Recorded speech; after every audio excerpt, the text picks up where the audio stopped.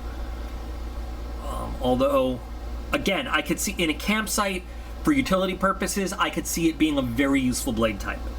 I just probably, it wouldn't be the sort of, it wouldn't be a field type knife that I would carry. In a kind of a rough working situation, I would be worried that this very fine point might break. It is a relatively thin knife. You know, I'd like to maybe have a slightly, 9CR is pretty corrosion resistant, but I'd like to have something with maybe a little bit better edge retention qualities, you know, overall. But for the price, not bad. You know what I mean? Like for what you're paying, not a bad combo. And then, you know, with the money you save, because you're paying like $20, $25, you can get a really nicely made set of scales to put on it to really set it apart, give it a nicer feel, really make it your own. Scales for something like this probably wouldn't run you a whole lot from most customizers out there, you know. It's not a lot of material involved, and honestly, not a whole lot of work. You just have to shape it I mean, it's for a fixed blade, so drill some holes, shape it, and contour it, put whatever pattern in. Probably, in terms of labor, you'd pay just as much, if not a little bit more, just for materials, depending on what you want to use, than the actual time involved in generating skills like to fit this thing. But you know what? That's between you and your knife customizing person. You know, I'm not going to tell you how they should be pricing stuff. So anyway, there you go. That's the CK Dragon by CRKT. Quick little review for you guys. What do you think? Anybody carry one? Have some good stories, good knowledge for us? Anybody like it? Interested in it? I would probably think about either modifying this one somehow, or maybe send it back. That's not cool. Not cool. At least this one stays in a sheath. It has a little click. So, thank you to Tank for sending them over so we could take a look. I hope you guys got something out of this one. Got lots more coming down the pipe, so stay tuned, and remember, you are all absolutely awesome. I appreciate every single one of you, and I will be back real soon.